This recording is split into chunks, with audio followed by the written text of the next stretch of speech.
we live? It says live. All right. You're going to double check that we're good? Okay. I'm Sylvia Rinaldi. I'm Don Berger. Don is a special guest host today for how do you like that? Town Hall Tailgate. Karina had an unexpected obligation that she had to go to tonight, so we are happy to cover her. We have to talk loud because the crickets are like... They are loud. Loud, and Karina has the microphone. And I know all you folks out there like this tailgating bit. I'm not very good at this, so don't judge me on one. This is Don's first Town Hall Tailgate from this side of the camera. Yeah. Normally, he is filming on the other side. So we have a different filmographer today doing our oversight. Okay. All right, let's get it going. So today is August 30th. Okay. Yes, it is. August 30th, and we are tailgating the planning board meeting.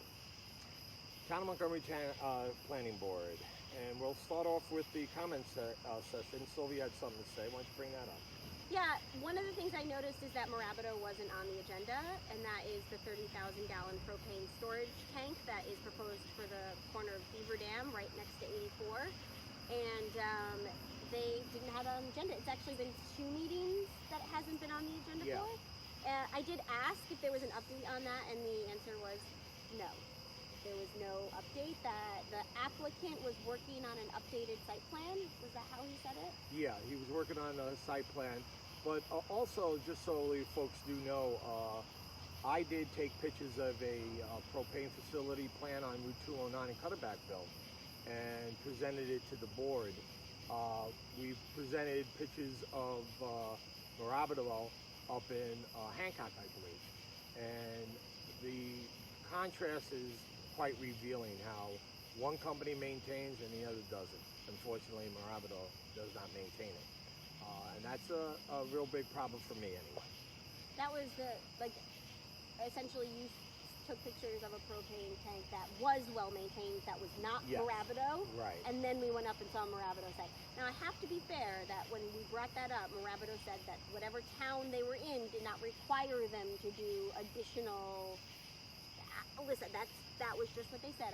Right. But one of our problems that we've had historically here in the town is that the town doesn't make sure these things are done in an orderly fashion. So we just like to make sure that's done. Yeah. The code enforcement here is very lacking, and that's a problem. No, I think that whenever we're looking at projects, we should be looking at what that top standard is and then trying to achieve Absolutely. it. So, no updates on Morabito.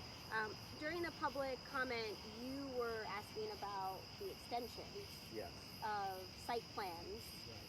So the past few meetings, there's been quite a few extensions on the agenda. The extensions date out to 2009 on a particular extension that was on today's agenda. And we've had others like ponds that extends out to around 2010. They've been getting extensions for 10 to 12 years. I've been bringing up before this board and the town board that we need to stop giving extensions because my one big thing is that what was going on in 2010 certainly is not going on in our town in 2021. And they actually had a really good discussion at the end of this meeting that we'll bring up that I just thought really was timely and appropriate and answered a lot of what your questions were. So I was very, very pleased with what they said. So we'll get to that in a minute. The first thing on the agenda was an update on the UNFI expansion. They are pending an updated site plan because they are having issues with code enforcement, and the planning board has essentially told them that they will not entertain any site plan review unless all of the issues with the code enforcement can be resolved in the expansion. So UNFI did not have an updated site plan to review, so they asked for an extension from Monday, September 27th at 7:30 p.m. They are hoping to have an updated plan then. But in the meantime, they asked the members of the public who had come and to report on if there were still issues, and the answer is yes. We still got beepers going, we still have refrigerated trucks in the back of the property near the residential houses, and that's where kind of code enforcement I know comes in. I do know that I had reached out in the last meeting to town supervisor supervisor to find out what was going on, and I did get an update that it was getting looked into, but I haven't heard anything since. Yeah, I think that what's important is that Unified does their job. We've requested at previous meetings that they do a count on trucks that's sitting on Neely Town Road. I was there, and I brought up at today's meeting. I was there this past Thursday around 10:30 at night, and the trucks are still on Neely Town Road. And I did let the board know they extended down to Do It Best in that lot across the street from Do It Best. Yeah. So they really have to look into that and need to resolve it, and hopefully on September 27th we'll have some answers. Yeah, and they did say that we had asked in prior meetings for, instead of having the town residents police the number of trucks, to have UNFI do it, and they did say that they asked for that analysis, and they're hoping for the results from that meeting. Yeah. So that was a good next step for them. Yeah, hopefully that happens. The next topic is one I'm really excited about. This was the update on the event venue off of Drury Lane, and it's called the Barn at Colden House. It was the historic Colden property, and then the owners are proposing to have an event venue in the barn. It's on the house is on the National Historic Register. It is as well on the Montgomery Historic Register as well. Yes. And we had a lot of good things happen for this project. It was approved. They closed the public hearing. They adopted a negative declaration saying that this project is going to not have a substantial environmental impact, and then they approved the site plan. Yes, which is great news. So as everybody knows, I represent RPM. And RPM, what we've been saying all along is that these type of projects, we stand behind 100%. This is a good project. Great project. And these are the type of things that we should want in our community. And I was ecstatic that it received its site plan approval today. So that's great news. I'm so happy for the owners. And they're really nice people. They're so nice, and they have just put so much love and work into preserving the historical, the historic property, and getting it on the National Register. It was this owner that put it on the National Register. The other thing that I really liked about this discussion is that the two members of the planning board spoke during the meeting about a site visit that they had where they walked the property line. And I just really like when they do speak to that, and it shows that they are going out and seeing the properties for themselves and having some input and support, or they have some context. So I know they do site visits, that's not unheard of for this planning board, but it's nice to hear them speak to what they found. Right. And I like that. One thing I'd like to say about this whole thing is that there was a previous conversation at the planning board meeting of building a fence to separate this site with another property site. Mm-hmm. And the property owner was at the meeting and spoke at length about a request to put a fence up. I don't know whether a fence would have solved problems there. The planning board tonight said no to the fence. But what's important, I think everybody has to understand, that property owner was not at this meeting. You can't just go to one meeting and expect things to get resolved. You got to follow up, folks, and come to these meetings, because I'm sure that property owner, during the public hearing, would have had something to say. So just a reminder that you don't resolve things with one meeting. You got to be persistent and come to follow-up meetings on these things. Yeah, I think it's a good point. Yeah. Yeah, it's not just it's a time commitment. Yeah. But I feel sorry for that property owner too. He gave a great presentation. He did. And I just was sorry that he wasn't there to speak tonight. Yeah. It would have been an interesting conversation. I think so, because they had, the thing about what had happened is that they had listened to this property owner, and that was what prompted that site visit, is whether the fence was needed or not. So I think that, the planning board did their due diligence in going out and listening to what this neighbor had to say, and then deciding ultimately that wasn't a necessary requirement. And on top of that, one of the things that they were concerned about is that where the fence would go would have had to have clearing of trees, and would have been next to a historic stone wall, and that they wanted to preserve. So there was a lot of reasons why they didn't want, that fence there that they were able to speak to. So I do think that that's fair, that it would have been nice to have more of a dialogue with the neighbor in that moment, but he was not here tonight. Yeah, there was a steep slope there too that I was not aware of, and it was talked about tonight. So that was good. But the next one I want to talk about, and not necessarily the project itself, but just one of the common themes that we have is it was a residential lot line change off of Browns Road, but once again the presenter showed up to the meeting with an easel and a paper map and faced it towards the planning board so that nobody in the audience could see. So, how many times have we said that we would like to have the properties that people are reviewing up on the board, up on the screens, because they have the monitors? So we asked the applicant at the end of the meeting. It's quite revealing, they supplied a PDF to the town to do that very thing. The town, at the town board meetings, if you haven't been to one, have 4 or 5 TVs? Yeah. Large TVs, so the audience can see the whatever drafts they have. Yeah.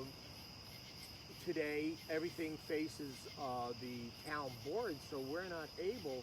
So Sylvia and I probably were a little disruptive by walking around the presenter and me trying to film and get the lot line change on our live feed. We shouldn't have to do that. I don't want to have to interrupt the presenter. It's rude to them. So what I did is I scooted around to the map. I took a picture with my phone, and then I scooted back around to my chair, and then I'm trying to follow along. But at this point, he's already past the description of what he actually wanted to present. So I'm looking at my phone, and then what is he saying? I actually have no idea what they presented. Because it took me so long to get around, take the picture, go back, and then follow along. Well, they mentioned 3 or 4 different lanes that are a problem and all this, and we couldn't follow it. Yeah. We had no idea what they were talking about. So while I was sitting there, I emailed the chair of the board and one more time asked if we could please have the presentations up electronically on the boards, and now that we know the planning board had the PDF copy and just did not present it. So they need to figure out where they can get a laptop to do this. And I have to stop talking about this on Town Hall Tailgate. This is common sense here. But, she's correct, absolutely right here. But the problem is we've been requesting this through the town, the planning, IDA, all boards for months. Yeah. Sometimes they do. Most of the time they don't. Right. And it really would benefit the residents to see what they're talking about. Yeah, absolutely. All right, let's talk about the last thing. This is the last agenda item that I think we'll speak to tonight, and we'll save the best for last, I think.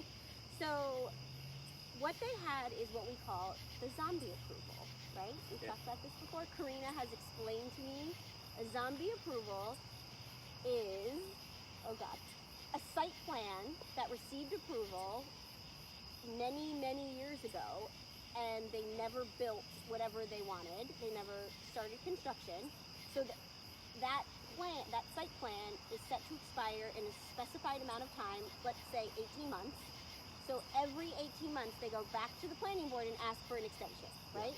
And then all of a sudden, 10 years go by, and they're still asking for extensions, and now they're called zombie site plans. So to give you an example, the one today was after the 18th month expired for the site plan, they've had 26-month extensions. Not 26, 26 month extensions. Yeah. So that's dating from 2009. Yeah, the original one was November 9th, 2009 was the original site plan approval, and they have been extending it ever since.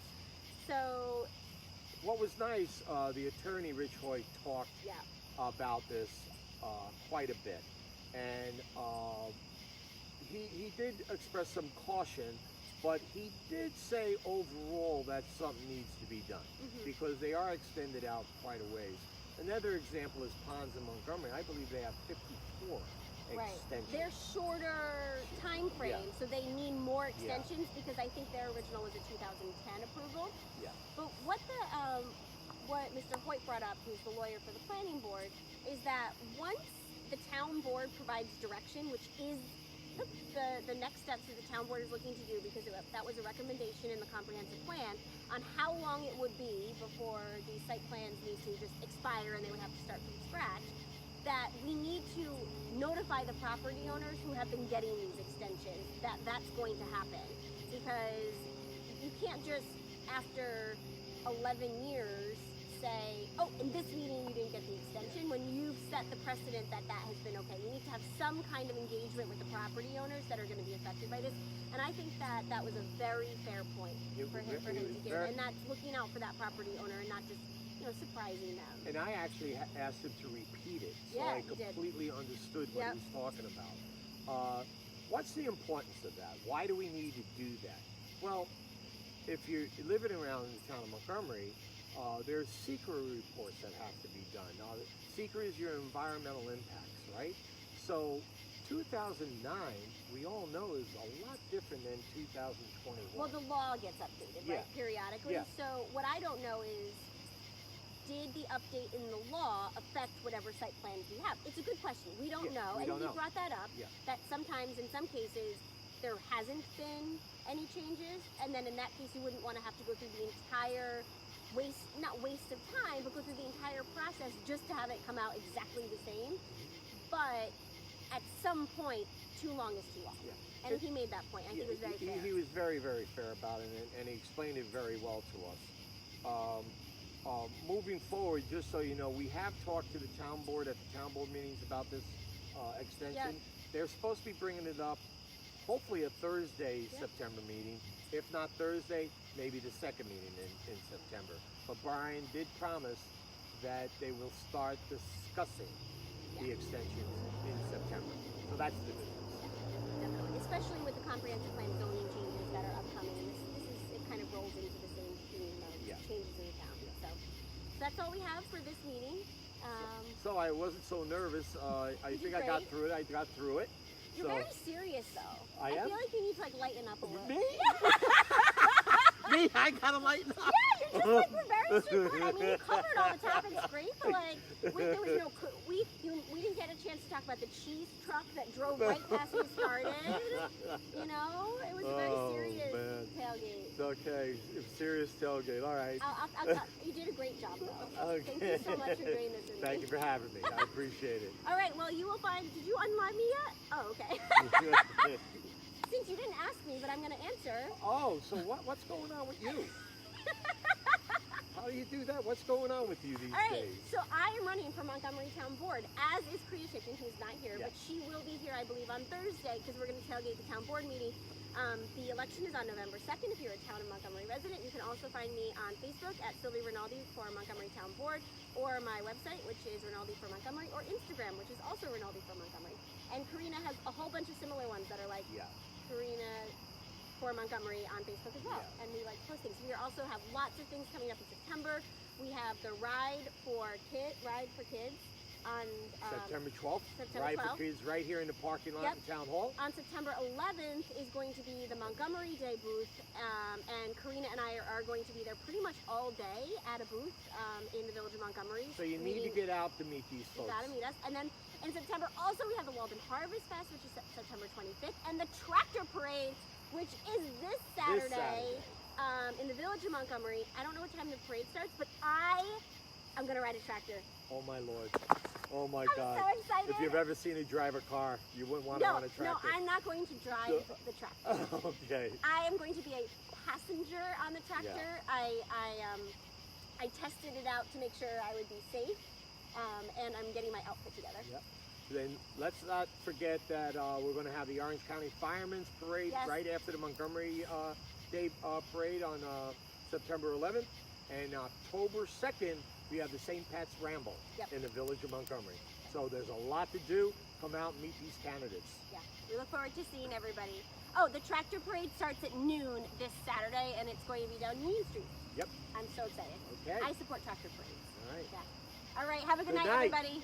Bye. All right, good.